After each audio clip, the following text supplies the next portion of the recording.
Goli balai, holi holi, balai balai.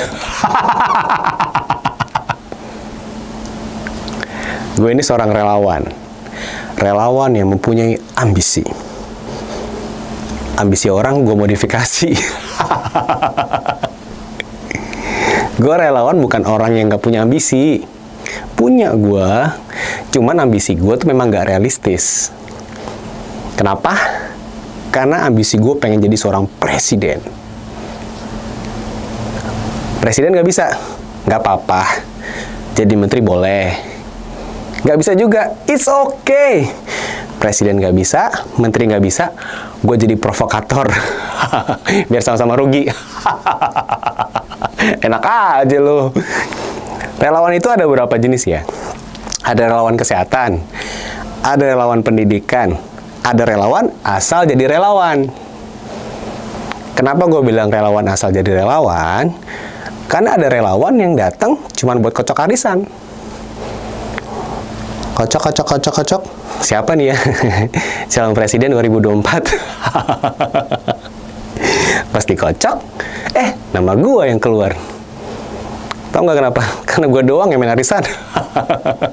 Suka-suka gue dong. Terima kasih, go holi balai. Holi, balai. Halo, saya Nanda. Gua Holi. Kita bertemu kembali di Nanda Dan Holi Balai Speak Up. Kita di sini kehadiran seorang tokoh relawan Jokowi. Perdana nih Om. Oh gitu ya, Iya. perdana ya. Ya, Jeng Sami presenting and Nanda and Holi Balai. Yeah. Thank you kehadirannya ya, Jeng Oke. Sami ya. Jeng Sami dikenal sebagai penggerak ya dari salah satu organ relawan Jokowi di 2014 sampai 19 ya. 2012 dari Oh, dari Pilgub 2012. DKI. Oke, ceritain dong gimana perjalanan Jeng Sami, kenapa kok mau jadi relawannya Jokowi gitu loh. Oke. Ini banyak cerita soalnya yang gue musik ini jabar ini. Ya pertama awalnya kecebur, tapi akhirnya menikmati dan yang terutama ya tertarik dengan figur dari Pak Jokowinya sendiri. Kalau gue sih begitu ya. Apa yang lo lihat dari Pak Jokowi? Ya karena begini, gue itu kan bukan berpartai pada saat itu. Gue benar-benar merasa bahwa gue adalah di pihak rakyat saat itu.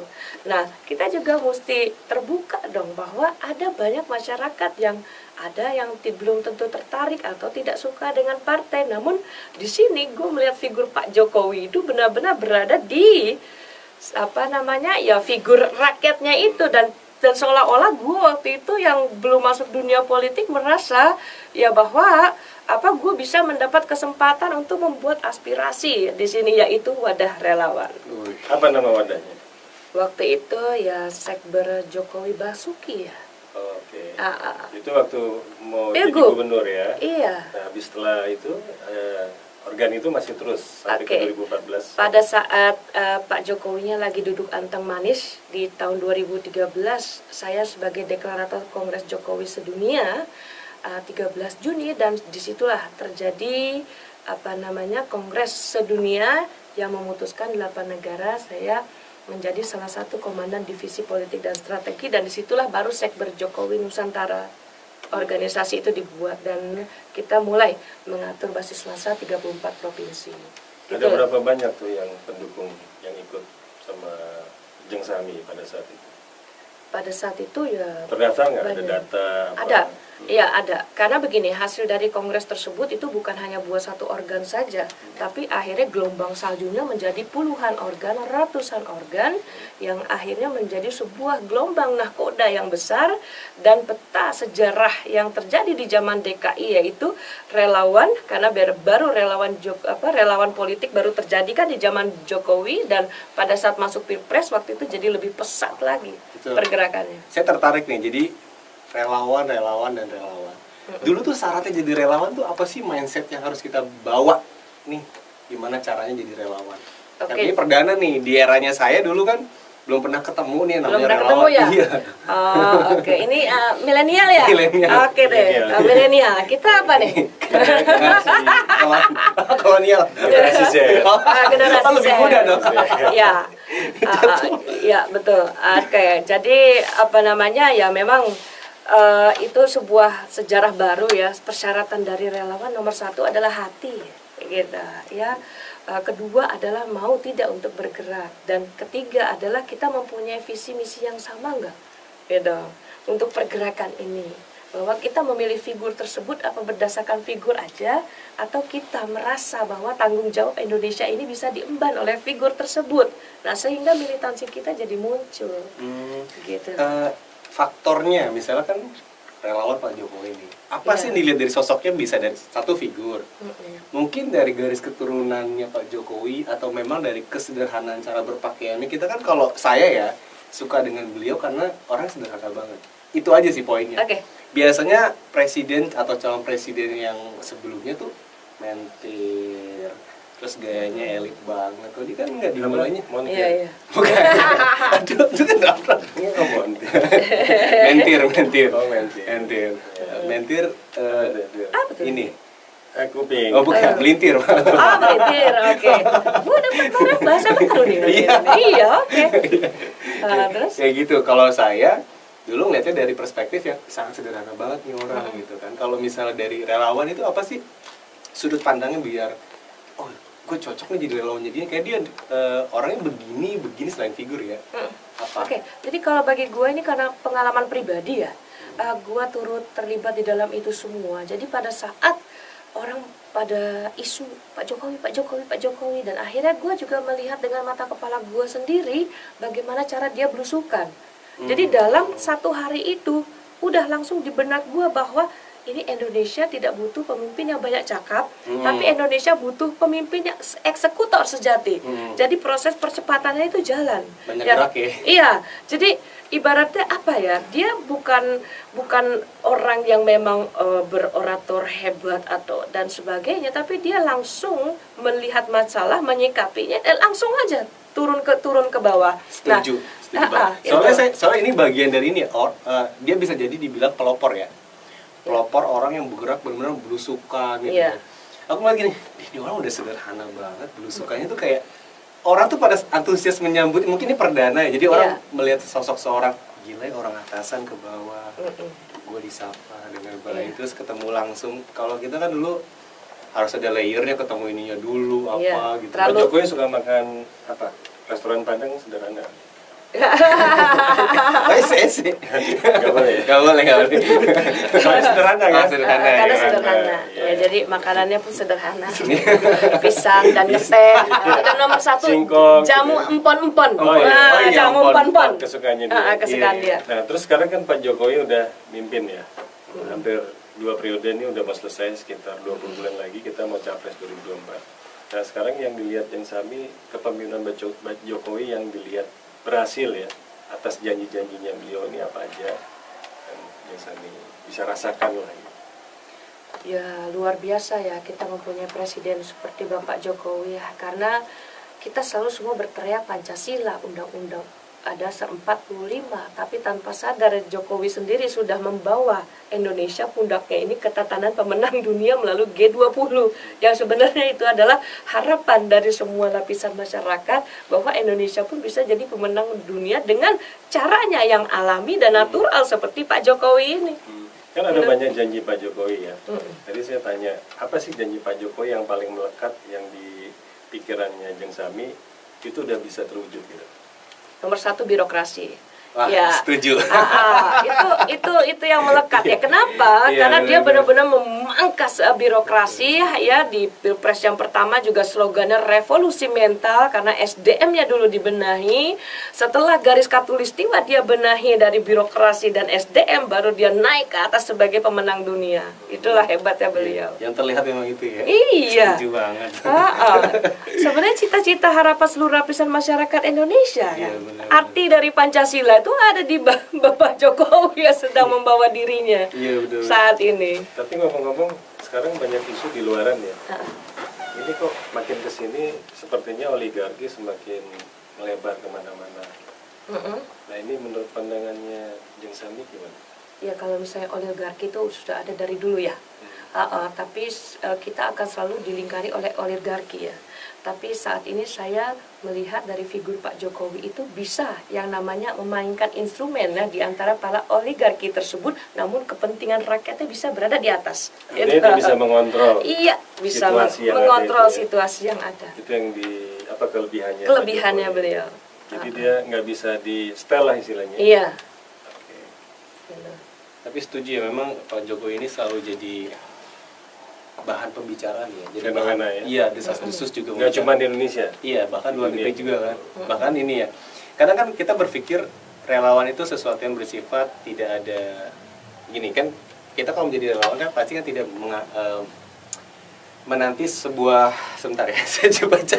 Ya, relawan tulus ikhlas. Nah, ini singkat aja, nggak usah panjang-panjang. Nggak usah mikir kemana-mana. Tulisannya nggak kebaca. Singkat aja, tanya langsung. Tidak berekspektasi apapun. Iya. Misalnya relawan itu kan kalau kita emang benar kalau relawan itu tidak berekspektasi apapun pada saat. Ya, itu adalah benar. Namun apabila nanti ada yang mendapat kesempatan itu mah bonus. Bonus. Ya kan? Iya, iya. Bonus. Itu kayaknya yang bonus itu perlu diperjuangkan ya. Gitu. Apabila bisa diperjuangkan. Ya. Sah-sah saja. Iya. Iya, kayaknya memang harus diperjuangkan juga karena memang dunia politik ya. Sambut Iya. menyambut. Iya, betul. Tapi dari relawan ini kan pasti kan nggak mungkin lah ada diskriminasi dari pihak luar. Emang kesulitan jadi relawannya Pak Jokowi itu apa sih yang paling nempel banget di pikiran dan hati? Ya, kesulitannya apa ya? Maksudnya kita dalam semua kegiatan dan aktivitas pasti ada kompetitif ya. Nah, pada saat kompetitif dan pertarungan, ya justru itulah kita militansinya malah makin gigih, makin maju, bukannya makin mundur. Ya, iya. Ya itulah semua pasti apapun itu kita akan berkompetitif. Nah, ntar 2024 kan relawan Pak Jokowi ini kemana nih kira-kira? Ya, relawan Pak Jokowi kemana ya? Nomor satu, kita lihatlah kinerja Pak Jokowi sudah mencapai konstelasi dunia ya. Terus kedua, kita nggak mau yang namanya sudah di dunia dibawa mundur. Tuh, satu hal. Setuju. Jadi automatically gua pengen selanjutnya adalah yang mengemban visi misi Indonesia ini dilanjutkan. Dah simpel aja lah. Siapa orangnya? Belum tahu ya. Belum tahu ya. Siapa dia? Belum tahu. Karena banyak informasi kandidat-kandidat. Ya, banyak. Ya. Tapi kira-kira nih misalnya kan Pak Jokowi udah nggak jadi Pak Presiden, kan yang diusungnya visi dan misi Pak Presiden harus dipantau terus nih sampai ke Presiden selanjutnya kan. Tiba-tiba kalau figurnya mau misalnya figurnya Pak Jokowi tidak jadi Presiden bikin usaha lain, support juga dong relawan. Usaha apa? Kalau udah nggak jadi presiden boleh dong punya usaha lagi. Boleh. Ya, Siapa boleh. tahu dia punya kebun nanas gitu. Ya, Bukan boleh. usaha itu maksudnya. Apa tuh? Usaha memperjuangkan supaya program yang sebelumnya ditindaklanjuti oleh presiden yang akan datang gitu. Itu perlu diusahakan juga. Udah dipantau. Tanpa gitu. ada usaha mana Tapi bisa. kan kita bisa lihat dari Jakarta dulu zamannya Pak Ahok kayaknya lancar-lancar aja. Apanya yang lancar? Kayaknya kalau misalnya lagi benerin jalan dikerjainnya tuh malam, jadi biar nggak macet nih siang. Iya, iya. Kalau sekarang kan kerjanya siang. Iya, iya, iya. Jadi maksudnya Jangan lebar ya. maksudnya Jakarta ini Jangan. maksudnya Jakarta ini kita lagi ngomong Pak Jokowi. Iya soalnya Bukan ngomong Jakarta. masih ada korelasinya kan temenannya Pak Ahok. Iya. Ya isunya sih katanya mau jadi kandidat juga 2024 ya kan. Tapi kita nggak ngomong itu. Sekarang Nggak kita ngomong itu, ngomong ya. dalam konteks Jeng Sami sebagai relawan Jokowi yang militan. Militan. Ya, yang dikenal di seluruh Indonesia, bahkan tadi cerita sudah pernah bikin kongres ya.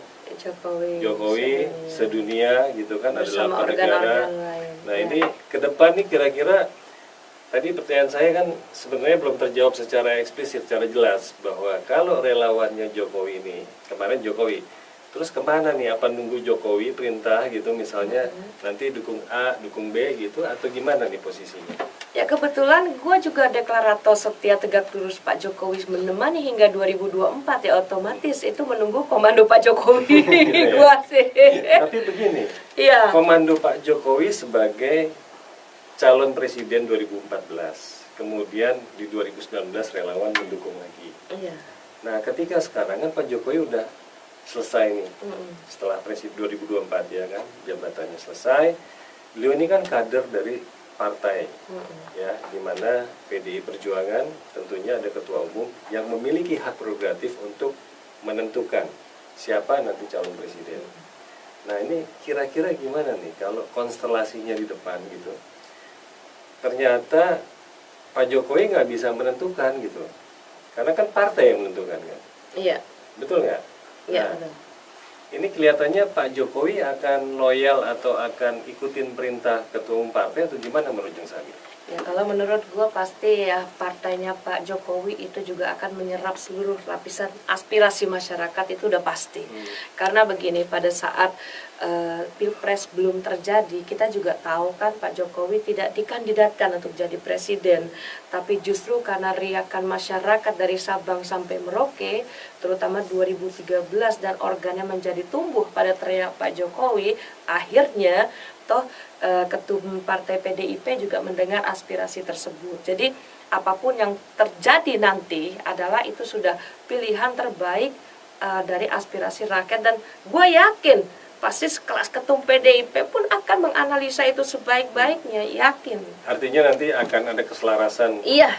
antara pemikiran Iya. Pak Jokowi dengan Ibu Megawati. Iya. Dan sampai saat ini pun nggak ada masalah. Nggak ada masalah. Cuma orang luar aja yang mencoba membuat masalah ini seolah ada kerenggangan. Padahal sih biasa-biasa saja. Karena memang harus renggang kayak gini, saya sama Menanda sama Iya, jauh-jauhan. jauh-jauhan Covid kan. mulai mau naik lagi kan. Kita doain supaya nggak ada Covid lagi ya. Amin. Jaga kesehatan, yang penting kan gitu ya. Jadi kalau mau sehat kuncinya apa? Jangan sakit. Kalau mau sehat kuncinya Jangan sakit. Jangan sakit. Iya, iya, iya. Benar. Untuk misalnya kalau ke depannya sudah militan dengan relawan Pak Jokowi, ada potensi nggak jadi relawan-relawan yang lain? Misalnya relawan bencana alam kah, relawan kesehatan kah, relawan pendidikan kah? Selama jadi relawan politik yang baru muncul sejarahnya di zaman Jokowi, kita masuk terlibat dalam politik pada saat bencana, turun juga jadi relawan bencana. Pada saat kondisi negara situasional masuk COVID, kita juga jadi relawan COVID, termasuk saya juga jadi relawan nasional lawan COVID, menjadi humas di situ. Iya. Jadi relawan seorang tokoh gitu kan, dalam implementasi sosialnya, aplikasinya bisa macam-macam, bisa ke bencana, bisa kemana-mana. Jadi ini relawan multifungsi. Multitasking. Ya udah. Oke. Oh ya udah. Ya udah. Kenapa ya udah? Lagi pengen ngobrol lagi. Kan lagi asik ngobrol. Lagi asik ya. Ada terakhir nih pertanyaan. Oke. Ya. Kita mau udahan apa enggak?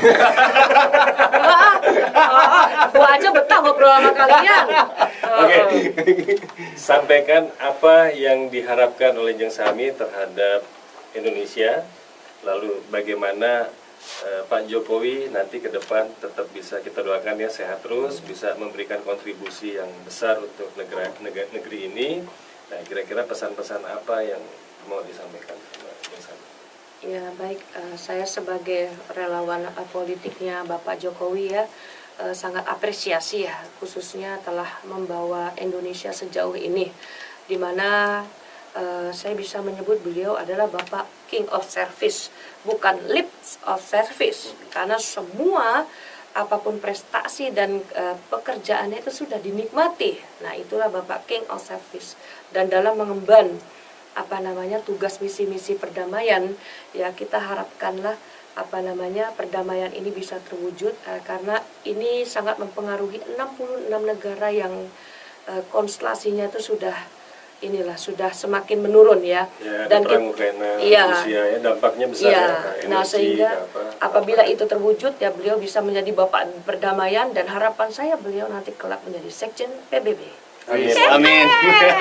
Jadi kalau Indonesia.